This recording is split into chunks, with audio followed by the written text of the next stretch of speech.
Welcome to the Nickolas Natali Show, where we chat with entrepreneurs, experts, and entertainers to help you live a more fulfilling life and take your business to the next level. This is part 2 of chatting with Jason Watson. If you haven't listened to part 1, I recommend you pop back over there and tune into that episode. Then you can rejoin us here. A quick recap: Jason Watson helps business owners to exponentially grow their businesses without working more hours, technical skill, or large marketing budgets. He's a masterful copywriter and offer builder. This episode will be completely uninterrupted. I'm talking absolutely ad-free, baby, but the deal is, if we're going uninterrupted, before we dive in, please leave a 5-star review on Apple Podcasts and Spotify, and share this episode with a friend that you know would benefit from it. These shares and reviews help me reach out to guests, which will in turn bring more value to you on how to live a fulfilling life and level up your business. Riddle of the week: what has more letters than the alphabet? Stay tuned to the end of the episode to find out. That was the intro. Now here is the episode. I want to switch gears into the crafting offers part of it, because another thing that you've done is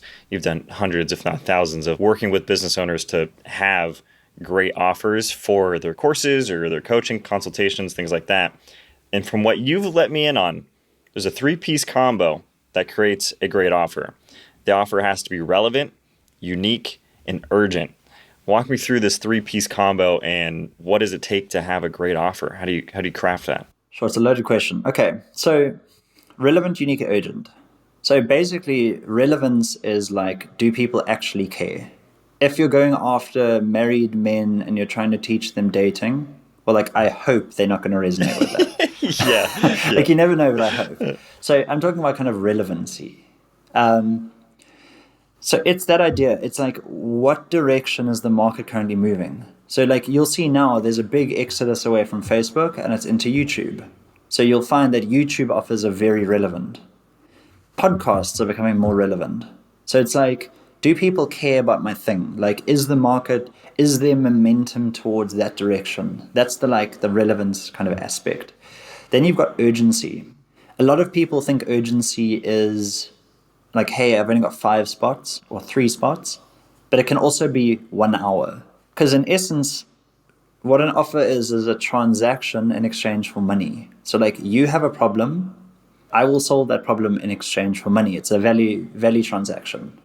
So basically, it could be like, I will solve that problem quickly, and that'll be urgency. So instead of like, give me 6 months, it's give me 3 days and I'll solve your problem. And that increases the value kind of exponentially, because it's like, I don't have to wait this long. I can get it in an hour or 3 days or 5 days. So that's the urgency aspect.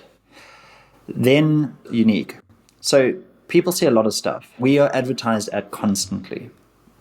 So basically the idea is like, promises get almost like diluted. It's like people get bored of them. Like if you look at weight loss, it's like, if I said to you, you could lose, I don't know if you talk in pounds or whatever, I deal in kilograms. But let's say like, I don't know the difference, but let's say like 30 pounds in like a week. Like that's not like surprising news. Intense. Like obviously I don't know what the conversion is. Like it might be way off. But like that messaging has probably been said before. It's like, let me take this smoothie and you'll lose like, let me iron it down. Yeah. Like, you'll be skinny and supple and beautiful in like a week. You know what I mean? Like that's where the health space has gone. So basically it's like an awareness. It's promise awareness. So if I said to you, like, say for example, hey, Nick, let me teach you how to start podcasting. You'd be like, I've heard that before. It's not unique. If you going back to like, what is the perfect offer? It's a combination of the 3 of those. So it's like, how do I give the best possible result in the shortest amount of time that like they actually care about and they haven't seen over and over and over again? That's basically in a nutshell what it is that you're looking for. Would you also toss in the risk or guarantee being part of the formula as well, of like the whole money back guarantee, or like, I'll work with you until we make this happen? Do you think that also is a pivotal aspect of creating a great offer? Yeah, 100%. So when you're talking about urgency, relevance, and all of that stuff, that's more, I view that more as a kind of positional stuff, almost like a strategic kind of outlook. But if you're going more into like nitty gritty, like literally nitty gritty, it's like 4 they're basically 4 parts. It's like the result, the time, will it work for me, and like what happens if it doesn't work. So basically, it's like the biggest result. Like I'll help you make $1,000 in 1 week. So you've got the time, 1 week. You've got the money, the result, 1,000. It could be any result. And then basically you're talking about like, will it work for me? Like, don't worry, it's guaranteed. So that's an internal based objection. The person they're not probably not saying that out loud, but they're thinking that because everyone thinks they're like special snowflakes, and it's like, I'm somehow special. Will it work for me? So that's why it's risk reversal. It's like, it's guaranteed to work for. Like if it doesn't, you'll get your money back. If it doesn't, whatever the guarantee is. And then the final one is like, remember, I'm a special snowflake. So like, what if I can't do it? And that's why you want to position it as kind of as done for you as possible. So don't worry about that at all. Like, it doesn't matter because like I'm doing it for you, or I'm helping you one-on-one with this. And that's countering the 2 kind of internal based objections. So it's basically giving them a really good promise with a low time frame, and then kind of covering those objections in a nutshell. And you bring up the tiers, the tier system of like done for you. And this is something that has changed my perspective entirely. And I did not know this before chatting with you, is the 3 tiers of done for you, done with you, and do it yourself. How can business owners or people that want to create an offer of their own, how can they utilize those 3 tiers effectively? So you always want to lead. This is actually such it's a conversation that I have with absolutely everyone, and people don't seem to pick this up kind of very easily. But like the easiest way would be to explain it. It would be like, let's pretend your goal would be, a 6-figure business, $100,000 per year business. Let's say that's your goal. If I said to you, do you want me to like personally create your offer, write a sales letter and guarantee that you get $100,000 in the next 30 days? Then you're like, that's awesome. That's a done for you offer. Okay. So if that was the promise and I said, 100,000, 30 days, and you get on the phone with me and I'm like, yeah, we can do that. Like it's guaranteed, but it's going to cost you, 50,000 to work with me. Because, you're getting 100,000, you're doubling your investment in 1 month. So it sounds pretty good to me. But if you don't like that price, if you balk at that price, then I can downsell you. So I could say, you might be a better fit for my group coaching program, or you could be a better fit for my course. But the point that I'm trying to make is you always want to position or advertise your offer as done for you because it's the most attractive messaging. So if I said to you, hey, Nick, do you want me to show you how to make a $100,000 business in 30 days? It's like, cool, but it's not as compelling as like, I'll literally do it for you. So what we do is we lead with the done for you because it's the most attractive. It doesn't matter if you want to fulfill or not. It's basically irrelevant. You can say, look, I'm booked out. Like I'm only accepting group coaching people. You can do that. Like that's perfectly up to you. But it's like, we want people to get on the phone with you. It's like, what is the easiest way to do that? And that's to like give them a done for you offer. So that's how the 3 tiers kind of interact. Man, super valuable. I remember in parts of Joel's course too, he talks about how this 3-tier system is kind of a similar model to how Tesla started as well. As this done for you offer is the highest ticket offer. And when you sell those first, you can bring in more cash flow to like do a better job with the other ones.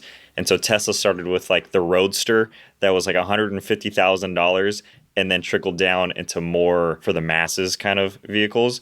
But I think the point being is like when you sell done for you offers initially, that income that it brings in is higher. So you're not going to be stressed about how do you fulfill on these smaller orders over time, which I think is really, really cool. Yeah, I mean, that's credit to Joel Irway, but like it's actually easier to sell those high ticket things than the low ticket ones. I've written both of those, like lots of sales letters for both of them. And like selling cheap stuff is actually hard. Like for whatever reason, people just don't want to buy it. But then I don't actually know what the answer is. If you ever find this out, like tell me why. But it is like the same thing to sell an expensive thing as it is something cheap. It's actually easier to sell because it gives you those margins, right? You spend like 100,000 on ads and you get back 20,000, as opposed to spending 1,000 and maybe breaking even on like low ticket. High ticket's the way. Like if you're Yeah. starting, definitely. Yeah, I think so too. Because I think as soon as somebody broke down the math for me, would you rather have 500 customers that, are probably not that high value, or would you rather have 20 customers that all really are into your stuff and are super invested? Like, that makes a lot of sense. I'd rather have the smaller amount. Let's do this. Let's talk about avatars. When somebody's creating their avatar, they're trying to find it. Tell me what this phrase is all about. Closest to the conversion hole. So when somebody's trying to find their avatar that's most likely to buy, what does that mean? Again, I'm going to give credit to Joel because he's the person that told. He's been my mentor through this whole thing. If you guys haven't realized, but basically, the conversion hole is the person that's closest to the sale. Okay, so the easiest way I can explain this is if, like, let's say these headphones. Okay, where's my cell phone? So imagine this cell phone. So I buy a cell phone and I want to go running. So I go and I run and I want to listen to music, but I'm like that douchebag that's playing music out loud. So everyone looks at me. So I come home and I'm like, oh, damn it, like, is there some way I can listen to music without being the douchebag? So at this point, I'm unaware and I became problem aware. So I'm like, I have this problem. Like, how can I listen to music while I run? So I go into Google and I find headphones. And I'm like, oh my gosh, this is amazing. I just became solution aware. And I went and, I Googled like Bluetooth headphones, like all these different headphones. Okay. So I end up buying, some headphones and then the cable gets jumbled up while I run. And then I go and I get Bluetooth ones and then they run out of batteries. So basically, like, that's who we're going after, that person. So if you think about it from a sales perspective, so say, for example, we are selling podcasting, start a podcasting business. Like, if you went to a 9 to 5, your first discussion would be, hey, dude, you need to leave 9 to 5 and become an entrepreneur. So that's sales conversation 1. Sales conversation 2 is like the easiest way is, I don't know, to become a coach or a consultant. That's how you get success as an entrepreneur. So that's sales conversation 2. 3, podcasting is the way to do that. Like, that's how you get clients. 4, you should work with me. So that's 4 conversations. So instead, what we want to do is we want to go as close to the conversion as possible. So if it's podcasting, I want to go after, it depends what the offer is, but someone like you or someone that's trying and failing at podcasting. So like, you're obviously not failing, but it's like, say you wanted to be the next Tim Ferriss. Let's hypothetically say my offer was to make you into someone like that. Then technically, I mean, it's all a matter of perspective, right? It's like, I want to go after that person. So if my offer is like, hey, I will get you 1 million listens, or I don't know what the metrics are, but it's like, that's who I'd want to talk to because that's the easiest person to sell. So if I can convince that person that I can get them the result, then they're already sold on podcasting. They already have all the stuff. They know what they're doing, all of that stuff. So it's a very easy conversation. It's just like, hey, dude, I can get that result for you. And then you skip that entire sales process. So that's who you're going after. So like, if you're doing it for yourself in your own business, it's like, what is the person that is trying and failing to do the thing I am doing? What are they doing? Like, are they going on Google? Are they looking for coaches? What are they doing? They're buying courses. They're doing all of that kind of stuff. Like, the thing you want to ask yourself is like, what are they searching for in Google? Because like, that's the person that you're going after because they're already trying and failing at your thing. That's powerful. And I mean, I think it even falls into like understanding of the behaviors of your avatars too, understanding their obstacles, what they're doing and why it's not working for them. Yeah, that's all super insightful. I'm going to ask you a question that's got a little bit of playfulness to it.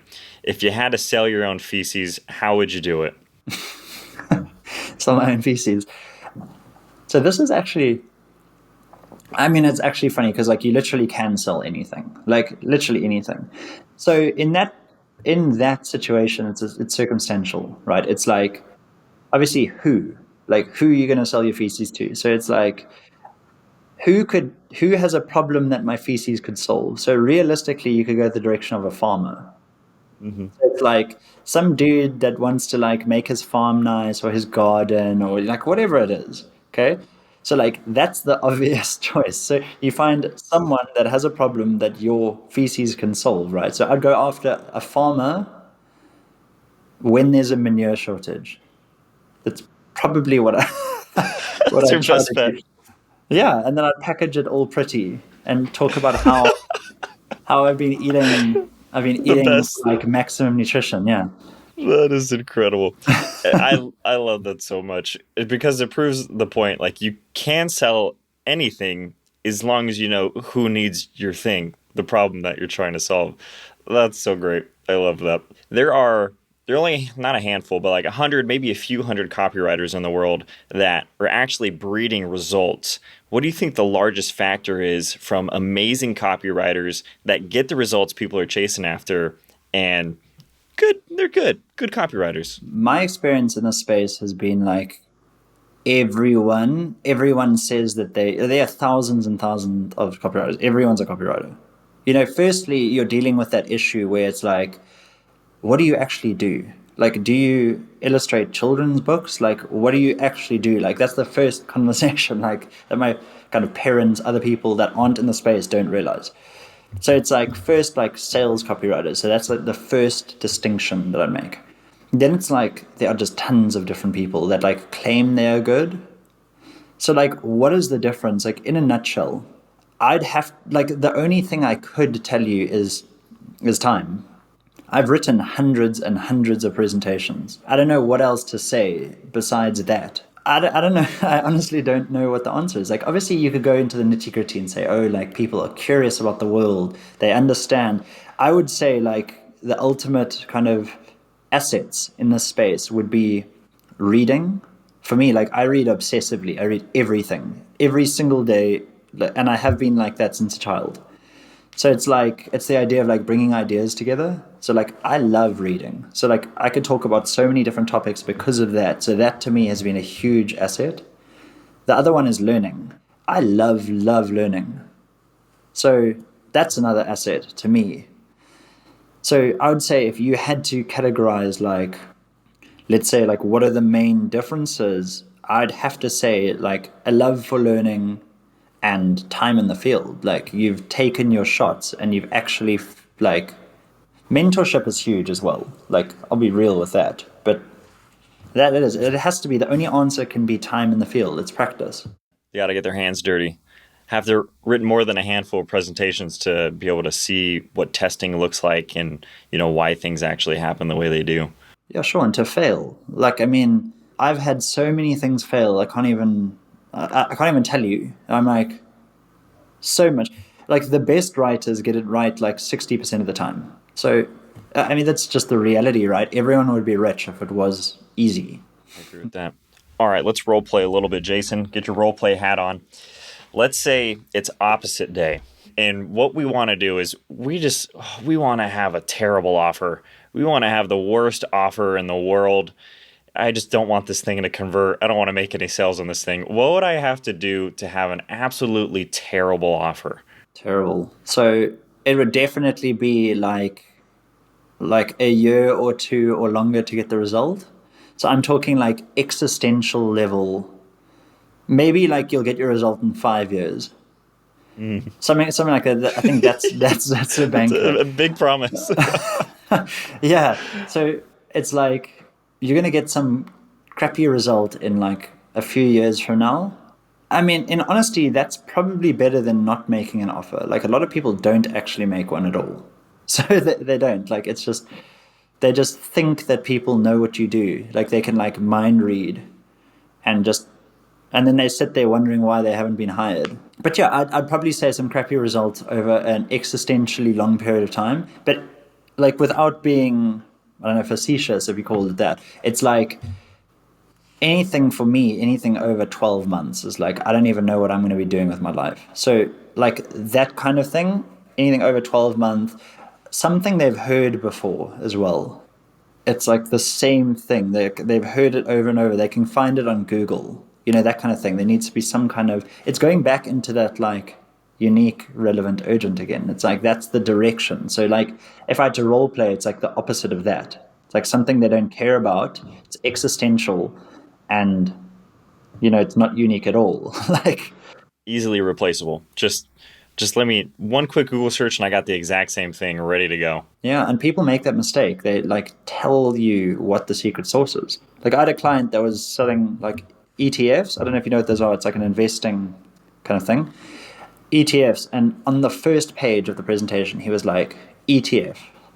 And then so I look at it and I'm like, dude, they know what it is. Like, if you know what an ETF is, like, you're not going to watch that. You're going to be like, I know what this is. And if you don't know what it is, you're going to go and Google what it is. And You're then, gonna know what it is. yeah, and then you're going to get lost with like all the million other people trying to sell you that thing. Huh. That's a good thing to keep in mind.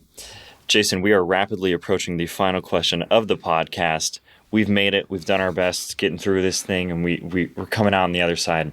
Before we do, though, I want to acknowledge you for all that you're doing. I've learned so much from you, Jason. I really have. I don't think I'd even be scratching the surface on a lot of this, like crafting offers things, what it even means to like market something with any uniqueness. I was that guy that was doing all of these things on opposite day. So that's a huge testament to you. And I also love that when you work with people, it is results focused. You do help people get results and you connect with people where they're at and you help them grow. So appreciate all that you're doing. Well, thank you. Absolutely. Final question of the podcast is, what does it mean to live a fulfilling life to you? See, this changed. Like, at the start, it was always like money, status. I used to dream of like being that CEO that would like sit at the top of my building, like that dude. But to live a fulfilling life for me now has gotten it's converted to time. It has to be time, because it's like I'm slowly trying to figure out how to work less while keeping the money. But it's like, I mean, it sounds so cliched, but it's like, it actually scares the crap out of me when I see how quickly like a year passes. And then I'm like, it's like, what? I'm working hours and hours and hours and hours all the time. And it's like, when is it enough? So like the fulfilling answer has to be, for me at least, is like being able to have enough money to buy time. So like you can work when you want, do what you want, you enjoy what you're doing, and then you have the time to spend with your family, your partner, your spouse, whatever. So I think that's the goal, that's the direction. I'm with you. Passive income. Passive income, baby. Not be stuck at my desk all day. Be able to hang out with friends and family and, actually enjoy their presence while we have it. Yeah, sure. Jason, where can people connect with you on the internet? How can they come say hello? Where do you want to send them? Either follow me on Facebook, or myself and Joel have a mentorship program coming up. They're not live yet. The links and all of that stuff aren't live yet because we are currently building it, and it's probably going to drop on Black Friday.